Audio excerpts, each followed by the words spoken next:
Welcome students आज के जो मेरा सेशन है वो माइक्रो इकोनॉमिक्स को लेकर है। आज हम जो माइक्रो इकोनॉमिक्स में बात करने जा रहे हैं, दरअसल आज हमारी डिस्कशन होगी वो होगी कार्डिनल अप्रोच के ऊपर। कार्डिनल अप्रोच क्या होता है कि आपकी यूटिलिटी से इम्पोर्टेंट रिलेशन बनता है। देखिए यूटिलिटी क्या होती है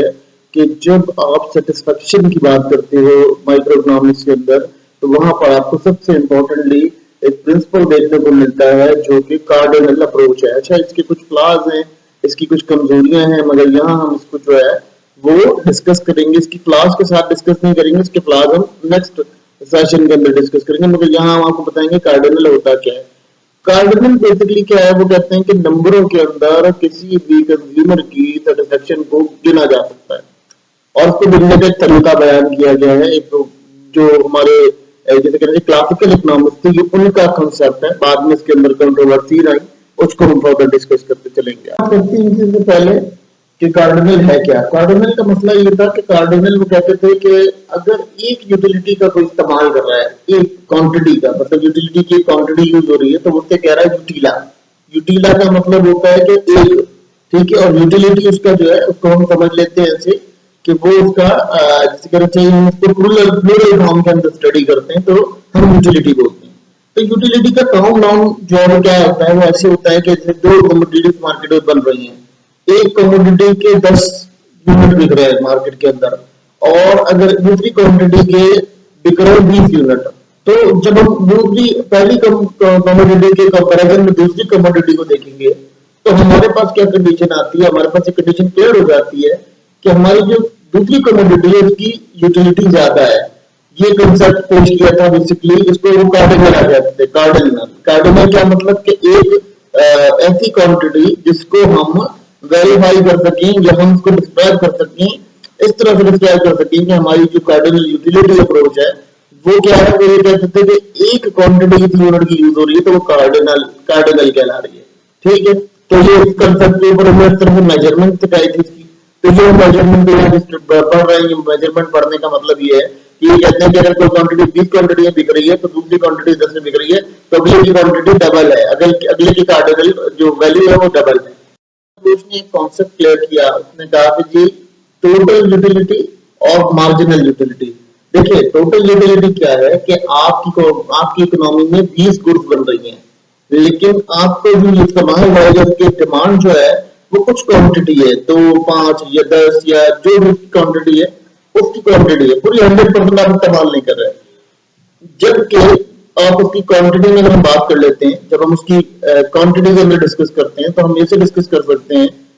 कि हमारे पास एक सिस्टम ऐसा बन जाता है, जब हम यूटिलिटी की बात करते हैं मार्जिनल यूटिलिटी की, इसमें क्या होता है कि जो हमारी बनी हुई चीजें हैं उनमें से भी कुछ ज्यादा डिमांड कर दी जाए, उनमें से एक एक्स्ट्रा यूनिट चाहिए आपको अपनी सेटिस्फेक्शन के लिए। लेट्स सपोज आपने, आपको एग्जांपल के तौर पर समझा देता हूँ कि आपने एक दिवाला खाया खाने का, तो उससे क्या हुआ, आपका एक सेटिस्फेक्शन लेवल हुआ, उससे ज्यादा सेटिस्फाई हुआ, दूसरा खाया कम हुआ, फिर तीसरा खाया फिर कम हुआ, चौथे तक जाते जाते आपके पास कोई सेटिस्फेक्शन लेवल नहीं रहा, तो वो आपका मार्जिनल लेवल ऑफ सेटिस्फेक्शन है। इन्होंने एक और कॉन्सेप्ट की तरफ इशारा किया।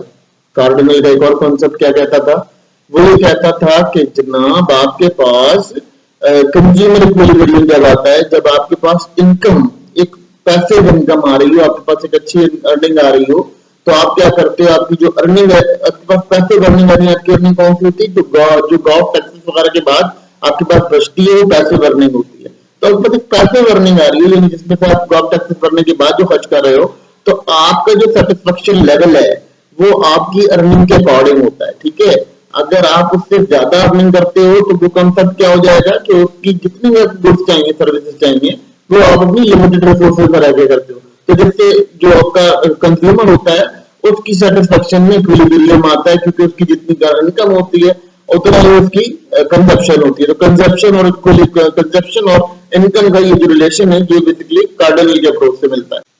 अब यूटिलिटी फंक्शन है, यूटिलिटी फंक्शन क्या कंडीशन करता है, तो अगर हम देखते हैं तो कंज्यूमर क्या करता है, कंज्यूमर दो गुड्स हैं, एक एक्स कमोडिटी एक वाई कमोडिटी है। अगर हम एक्स कमोडिटी और वाई कमोडिटी की जांच करना चाहते हैं कि कंज्यूमर कितना कंज्यूम कर रहा है, तो ये हम यूटिलिटी फंक्शन में मदद से करते हैं। इनका यूटिलिटी फंक्शन ऐसे कहता है कि लेट्स सपोज हमारा 0.5 जो है वो यूटिलिटी सेटिस्फेक्शन निकली है, ठीक है, हमने उसको x के साथ भी मल्टीप्लाई करा और हमने उसको y के साथ भी मल्टीप्लाई करा, तो जो क्वांटिटीज ऑफ गुड आ रही है, जो मार्केट में क्वांटिटी बिक रही है, उस क्वांटिटी के साथ हम जब मल्टीप्लाई करेंगे 0.5 को, तो जो उसका रिजल्ट आ रहा होगा वो रिजल्ट एक्चुअली हमें बता रहा होगा कि हमारा सिस्टम किस तरह से रन कर रहा है, किस तरह से गवर्न कर रहा है। तो ये यूटिलिटी सेटिस्फेक्शन फंक्शन था, यानी उसको यूटिलिटी फंक्शन भी कहते हैं और सेटिस्फेक्शन फंक्शन भी कहते हैं, क्योंकि कंज्यूमर जितने नंबर ऑफ यूनिट, जितने नंबर ऑफ गुड्स इस्तेमाल कर रहा है, उस नंबर ऑफ गुड्स के साथ अगर हम 0.5 की वैल्यू को रखते हैं तो हमें ये कंफर्म हो जाएगा कि हमारा कंज्यूमर कितनी गुड्स इस्तेमाल कर रहा है।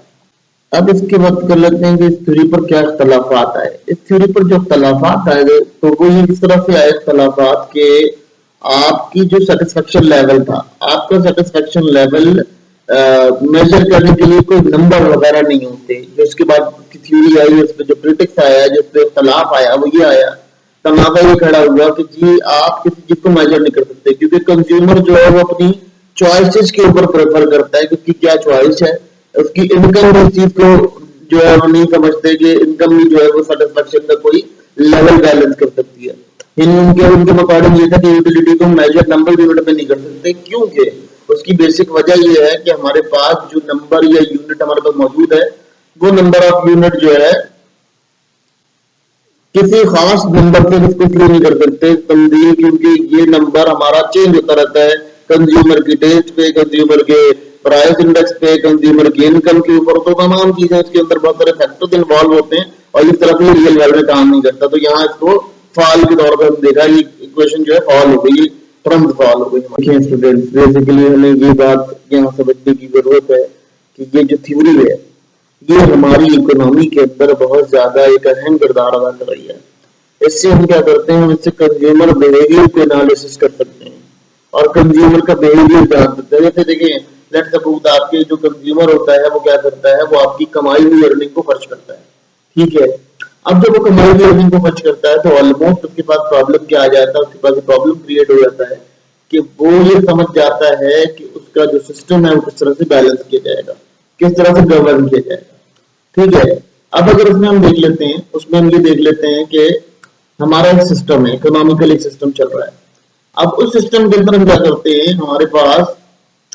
जितनी हमारे कस्टमर की अर्निंग होगी, यानी कंज्यूमर की अर्निंग होगी, उतना ही वो स्पेंडिंग करेगा और स्पेंडिंग करने की वजह से क्या होगा, उसका जो सिस्टम ऑफ लिवरेज होगा वो डेवलप हो जाएगा और इकोनॉमी ऑटोमेटिक स्टेबल हो जाएगी। तो जब हम इसकी स्टडी करते हैं, इसके एनालिसिस को करते हैं, तो हमें कार्डिनल अप्रोच को देखना पड़ता है, बहुत इंपॉर्टेंट अप्रोच होती है इकोनॉमी में। लेकिन इसके ऊपर फ्लॉज, इसके कुछ फ्लॉज हैं जिसको हम डिस्कस फर्दर स्लाइड में करेंगे, जो कि प्रेफरेंस थ्योरी के ऊपर हम बात करेंगे, तो प्रेफरेंस थ्योरी में इसको कंप्लीट करते हुए चले जाएंगे।